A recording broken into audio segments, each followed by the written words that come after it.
Yeah. To just be back here. Feels great, you know. It's been a while, and I was ready to get going, and then obviously got injured. Had to go through the surgery, and we've been ready for a while after that. So I'm happy to be here, you know. Was it an issue of you just couldn't get a fight, or were there other things keeping you out as well? Yeah, and before I got injured, there was some problems getting fights, and you know, talking about this opponent and that opponent, and nothing kind of happened. And then I finally got matched up with Neil, and 4 weeks before I had to bust my knee, and you know, so it was kind of unfortunate. And then it took a little time to get an opponent now, but much quicker, you know, and here we are. I'm happy. How's the now? Perfect. Everything's on. Yeah. Who've been some of your main training partners for this camp? Luka Sjelsik has been, he moved to Iceland actually, so he's been one of my main training partners for a long time. Every time I go to Dublin, I do a lot of sparring with him. Then Matt Miller came over. We've had a few guys. Daniele from Italy, he's been training with us now, and all the Vikings, you know. So it's been a great camp.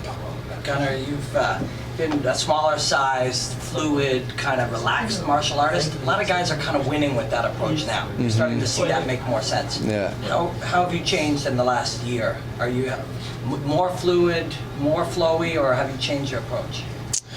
I mean, I suppose your approach is always developing. I wouldn't say changed, but I would say definitely my approach develops towards my fights. You learn after every fight. You know, you pick up some little. For me, it's a lot about strategies at this point. You know, you tweak little techniques and stuff that you have to get better at, of course. And there's always a lot of room for improvement when it comes to the technical aspect. But I find once you get, you know, I've been in this game now for a while, it becomes more tactical. And you started with Brazilian Jiu-Jitsu and grappling. Is it all blended into one now? You don't think in terms of punching and kicking or grappling as different arenas now. It's all just fighting. Right? Yeah, you're absolutely right. It's become one soup at this point. You know, when I started, it was a lot about, you know, it's grappling and then striking and wrestling. But after a while, like first the wrestling and grappling becomes one. That's how it was with me. It just all became grappling, and then once you've been doing this for a while, and I guess as well the way you train. The way we trained for this camp was everything was pretty much mixed together the whole time. So, yeah, it just, you don't think about things separately. It's all the same, you know. Gunnar, you said that you didn't play a part in the Conor camp for the Khabib fight. Mm-hmm. Was it strange or difficult for you to watch the fight play out because you know that you didn't help for that camp?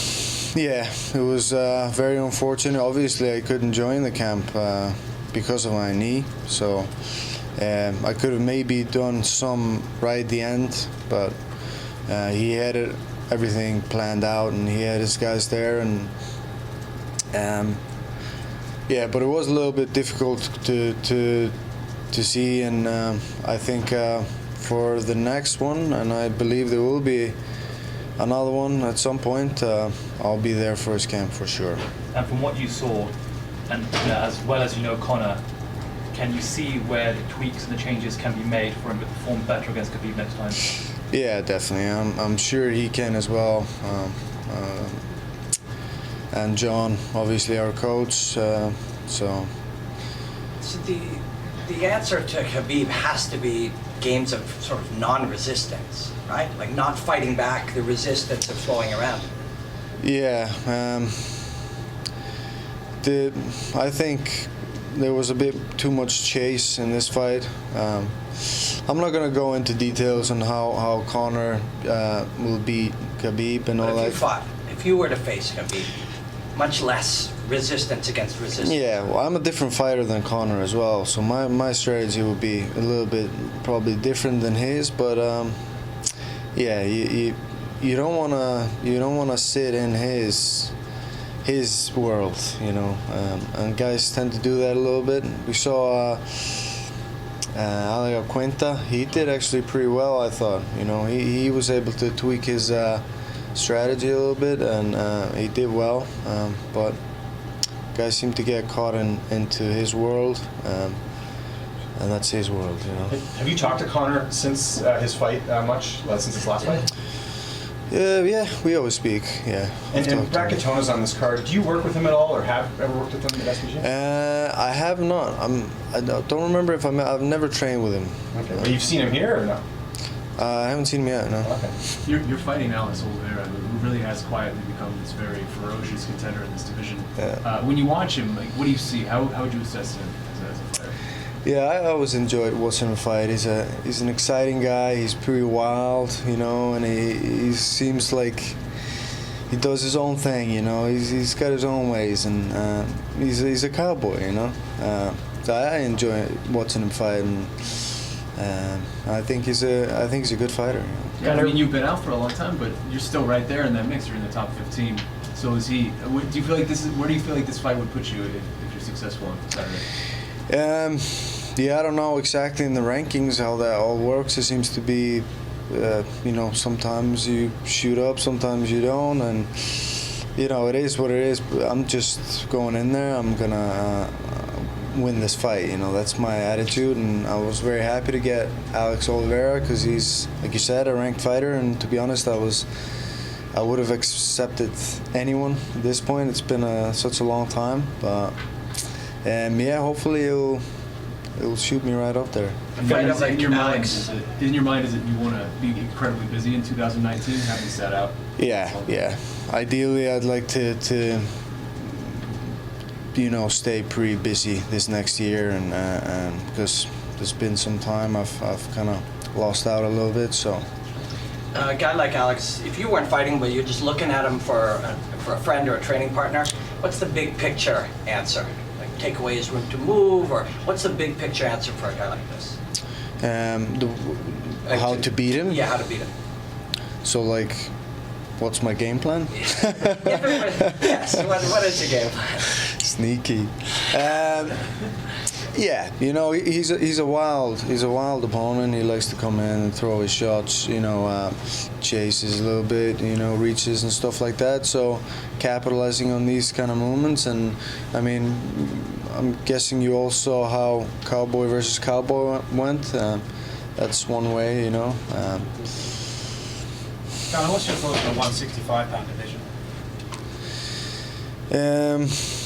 I would be very excited for that. 165? Do you feel like that's your perfect place? Yeah, I would go down there, and I think I would meet some interesting people down there as well. That would be pretty exciting, and I guess would leave some of the not welterweights in welterweight if they still want to stay. You know, some of the bigger ones that keep missing weight, and you know. When you see those huge welterweights, even Stephen Thompson and guys like that, and you look at them, they look like much larger men. Yeah, I'm not. Does Stephen doesn't cut that much, does he? He's a pretty big guy, frame-wise. Yeah. Some of them are massive. You know, I fought a couple that were really big. I remember Brandon Thatch. Oh, yeah. He was, huh? Yeah, Thatch. Yeah, he was pretty big. And what was your man's name? Zach Cummings as well. He was a big guy. I think he was like 92 kilos. You look across there, and that's a guy who's almost 200 pounds at welterweight on fight night. How do you process that? You look and they're huge. Just mentally prepare for that? Yeah, it's. I'm used to training with people heavier than me. It's always like I've always trained with a lot of people heavier than me in my camps and stuff like that, and my style, you know, it works well with that. Of course, ideally, we do try to fight somebody our own size. That's why there's weight categories, and it would be pretty sweet in a world where the guys would actually just walk into the fight the same weight, and instead of like two 90-kilo guys cutting down to 77, to put it all back on and then show up the next day, both 90 kilos, but just a little bit tired. Gunnar, the other day on your Instagram, I saw a picture of yourself on a tractor. It looked like you're in the middle of nowhere. Where was that? What was the story behind that? It was this on your Instagram. Oh, just here in Canada, just the other I day. think that this would look like it was in Canada. So where? I was on a quad bike, right? You're on a. Oh, sorry, not a tractor. ATV. I think the ATV, something like that. Yeah. Yeah. This was at my friend's farm, Matt Miller's farm. He's from here. He's been training with us for like 2 years. We went to his dad's farm and took the quad out and just messing around, going to the woods, have some fun. Day off. It's nice. Really quickly, I know a lot of you guys at this point are talking about that 165-pound division. Do you feel like it's inevitable at this point because so many guys want it? Yeah, I think so. It's well, I guess there's like, it makes sense because there is a big gap there, and when the weight is still that low, the gap is so big percentage of the weight. So like, I think it makes sense, and it's in unified rules now, right? I think it will happen definitely. As well as these categories are the biggest, like welterweight, I guess, and light, and that kind of, this is the most common weight. Yeah. So like, it makes sense.